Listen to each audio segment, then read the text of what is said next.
you can see what happened with my first pass is that it's pretty good at this end and this end in regards to, you know, getting it cut off enough to be able to flip it onto another side.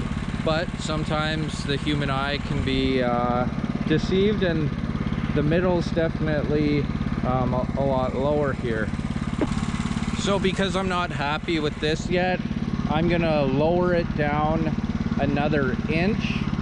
Because we're on a farm here, we can use a lot of stuff that other people might not use for boards. So I'm gonna take off another inch board here, and then when you flip it over, it might not be too bad on the opposite side as far as being able to get a decent board out of. So that's why I start off trying to get the absolute most I can out of each log, because we can use a lot of stuff here on the farm that you know, might not end up inside somebody's house or whatever.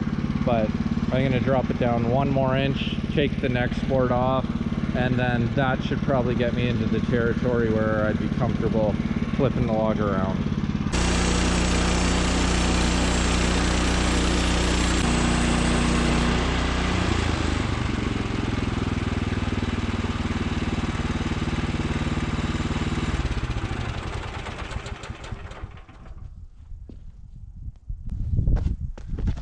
Okay, so I'll show you what I mean by, even though this side's pretty crummy looking, if you flip it over onto this side, if I square this off with the saw at the end, you know, I might end up with a 4 or 5 inch board that looks good on one side kind of thing, and then maybe we can throw it on the wall of one of the barns or something like that, and it ends up being a usable piece of lumber.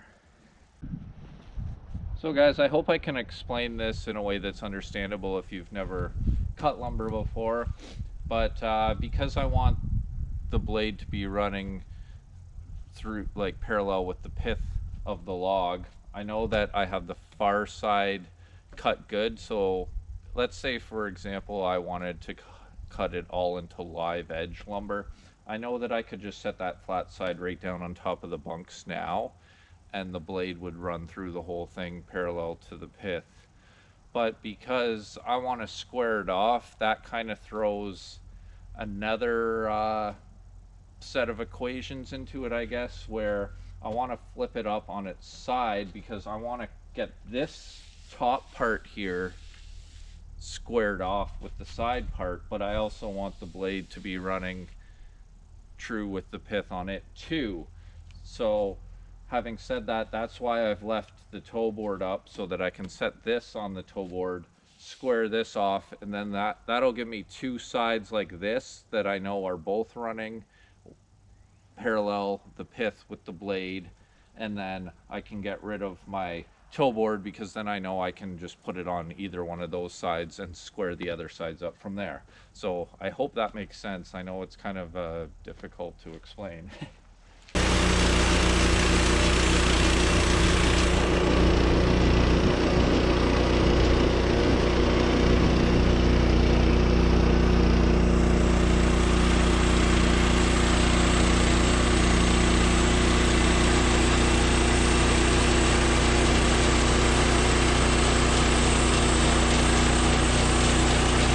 Okay guys, so here's what I'm talking about. I've got my two sides squared off. I basically took a couple 1-inch boards down just to the point where you can see there's even a little bit of bark left, but basically two nice square sides.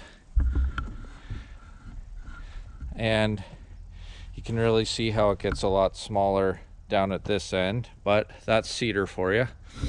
And now that I've got two square sides that I know are running parallel with the pith, I can get rid of my toe board and set this log right flat on the saw bunks. Okay, now I can flip my log over, and I'll have one of the flat sides sitting right on the bunks and one up against my log stops there. Okay guys, so I was mentioning that out of this log, I was hoping to get some 2x6s. It is very tapered, but it's a 10-foot log. Even if I can get some good 8-foot 2x6s out of it, that'll be worth it for me. So I've measured both ends, and I've determined that the way it's sitting right now will be my best shot to take it down to 6 inches, and then that'll be basically the width for my 6-inch boards, because when I say 2x6s, the actual measurement that I'm gonna cut them at is 1.75 by 6, because these I think are gonna be used for a deck, and I want to be able to plane them down and end up at your, you know, 5.5 by 1.5 inches or something like that. I just want to give myself a little bit of room for error to get them finished down so they're all the same size in the end. So right now I'm just gonna cut this off. You know, like I'm saying 6 inches, but at the big end here I'm about 8 inches. So, you know, just to see if I can get a bit of extra lumber, I'll do a pass at 7, and then I'll do my pass at 6 inches.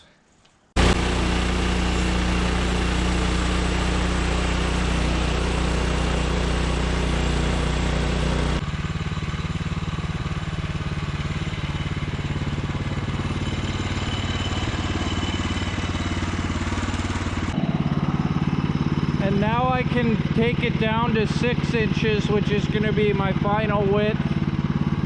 So this will be my last pass, how the log is oriented now.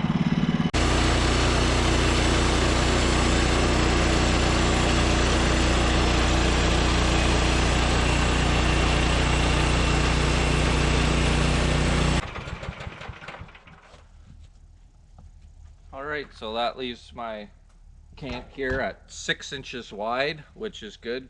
And I ended up with another nice 1-inch board off of it that, you know, I can square off later. But always good to get as much lumber out of a log as possible. So I'm just gonna flip this up on end like so, and about now is the time when you should always remind yourself that as you're getting lower and lower with the saw blade, to make sure you keep an eye on these metal stops on the back, because it's something I know a lot of people have run into with saw blades before, and it's not a pretty sight when that happens. I haven't done it yet, but I think the day is coming at some point. I think everybody eventually does it at least once.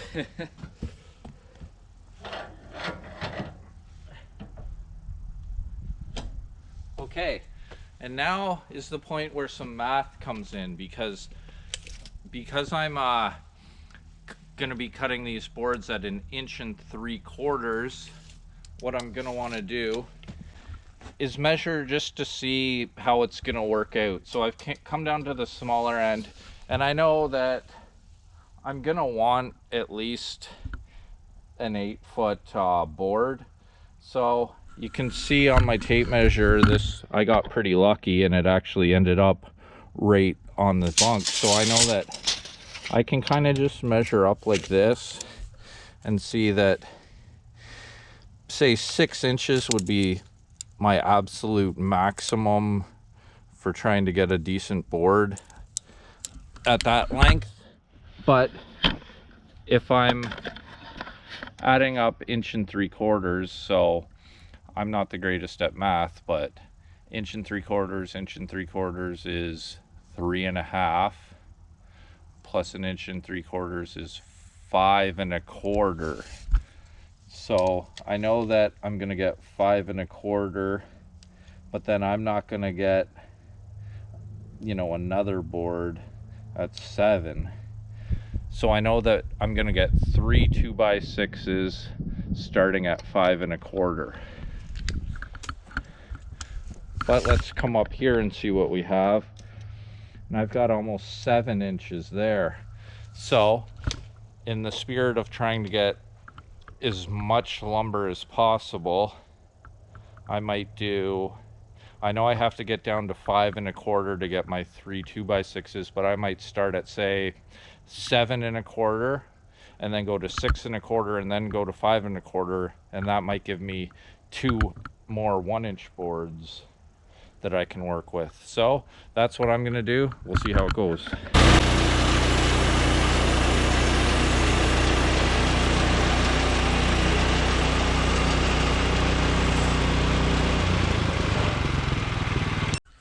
So we made our pass at 7 1/4 and we didn't make it too far, just about to here, and then it really drops off again towards the end. So I think that's just not gonna really work out to be anything useful for me. So I'm gonna drop it down now 1 inch to 6 1/4 and cut that off, and that'll be scrap. And then hopefully from there, between 6 1/4 and 5 1/4, I can get a decent board before I start into the cutting of the 2x6s that I'm wanting to get out of this.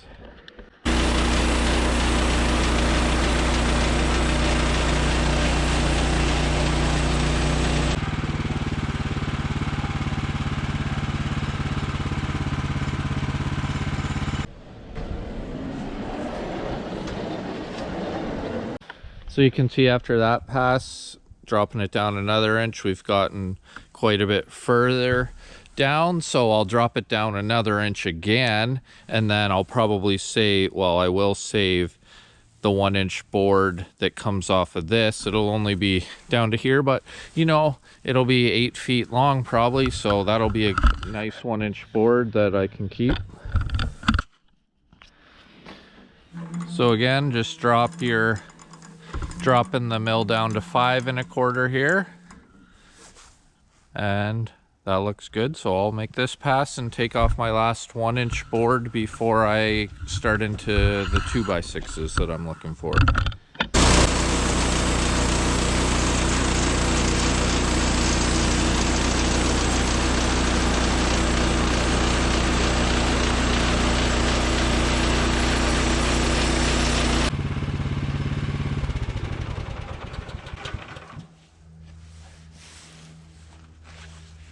There we go, a nice 1-inch board, and like the other one I showed earlier, if you flip it around that way, it looks even better.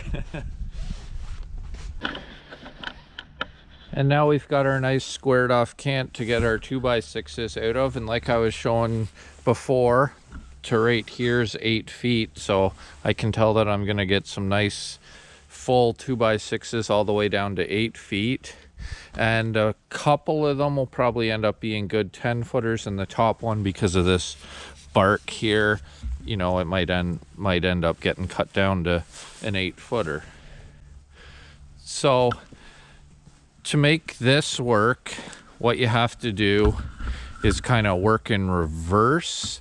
So because you know that the top of the log is at 5 1/4, you have to do some math here. So what's 5 1/4 minus 1 3/4 inches? Because remember earlier I was saying I want to cut these at 1 3/4 inches thick to allow for finishing. So the math I have to do in my head is, if the top of my cant is 5 1/4, how far down do I have to go from there to equal 1 3/4 inches?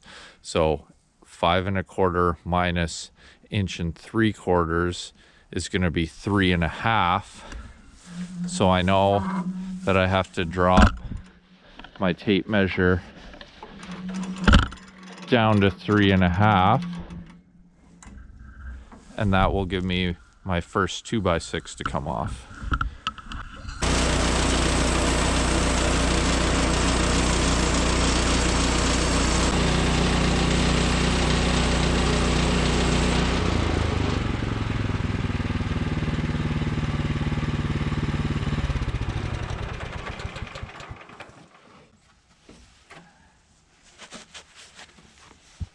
There's one nice 2x6.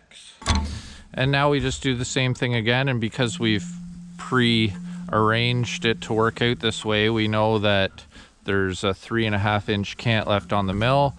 So if we subtract 1.75 inches, that leaves us at 1.75 inches. So in other words, there's going to be 1.75 inch board below the blade and 1.75 inch board above the blade. So once we pass through this, it'll give us two hopefully identical boards at 1.75 inches by 6 inches.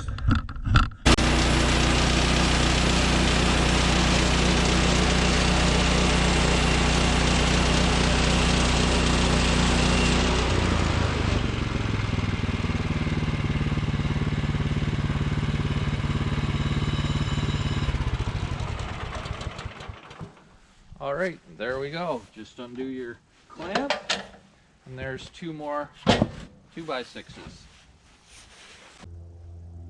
And so lastly, what I've done is went back over, grabbed all the 1-inch boards that I've been taking off as we've went along, and I've stacked them up on their edge here. You can measure. I've predetermined that a lot of them look like if I go down to 5 inches, I'm kind of just guessing here. I'm not gonna go board by board or anything like that. I've just thrown them all up on here. I think there's 1, 2, 3, there's 5 of them, and it looks like I can get 5 inches will kind of give me a good happy medium between them all. And so what I'm gonna do, I'm just gonna set the mill at 6 inches, do a pass this way, then I'm gonna flip them up the other way, move the mill down to 5 inches, do a pass that way, and we'll see what they look like after that.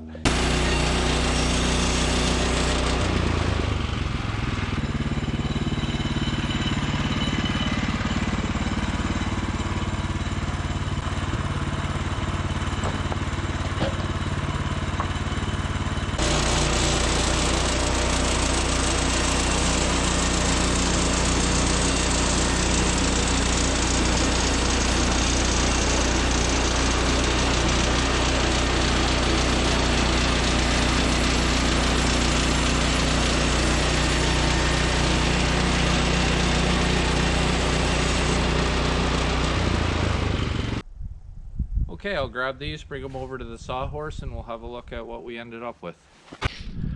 So we'll start out with the 2x6s. As you can see, I got 3 of them, and like I was saying before, you can see that the 2 on the outsides are really good for the whole 10 feet, so I'll be able to get 10 footers out of those 2.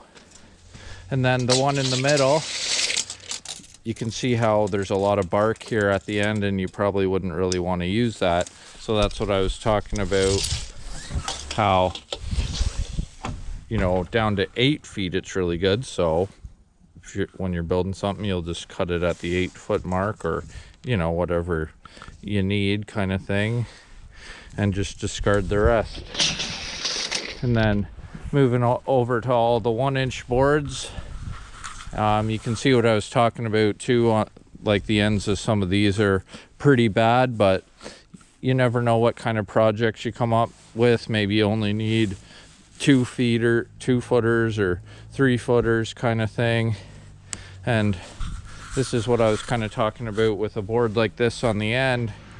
It kind of doesn't look very good the way it's sitting there now, but if you're putting it on the wall of a barn or something and you just flip it around to the other side like that, well, all of a sudden maybe it doesn't look so bad. So that's just the way I decided to cut it up. And you know, you can always use your own judgment too. Like if you wanted some better lumber than what I have here, you could have always cut it off a bit more to get, you know, maybe 1 good board instead of 2 boards like this. But I find that around the farm, a lot of this stuff gets used up pretty quickly for different things, so that's why I did it the way that I did it. And when you're done for the day, just don't forget to take the tension off your blade. I know I forgot to do it a couple times, but I try the best I can to Always make sure the tension's off the blade. And if you're like me and yours is outside for the time being, I have a cover. I'll cover it up, and that's really all there is to it for shutting it down for the day kind of thing. Alright, that's basically all there is to it. I hope that if you're in the market for a portable sawmill and you are specifically looking at this brand here, the Woodland Mills HM126, that this video, some of it or maybe all of it, did you some good. I tried to get in depth as good as I could with exactly the process that you need to use with this sawmill to turn a log into lumber. I realized there are a lot of different ways that you can go about it. I showed you one of them. I showed you how I would approach cutting a log with this mill. Obviously, different logs sometimes require a different process, but this was hopefully, if you are new to the sawmilling area and you're just starting to look out at different brands and stuff like this, hopefully this just gives you an idea of how this particular mill works and how you can use it to turn a log into lumber. In my opinion, for the price point of these mills and for the amount of lumber you can cut with them, I don't think you can go wrong, to be honest. If you've got trees, a free supply of trees, I think I showed earlier there's only 35 hours on this mill, and geez, I was keeping track for a while. It's at least paid for itself twice over with the amount of lumber I cut, and I wouldn't be surprised if I was coming up on 3 times over. So that gives you a good idea of what kind of investment it is, which I think is a good one. But anyways, I hope that some or all of this video helped you out if you're in the market for a portable sawmill, specifically a Woodland Mills, and just kind of gave you a closer look at how everything works on it in regards to actually cutting the lumber. Anyways, that's going to be it for me today. Thanks a lot for watching, and I'll see you next time.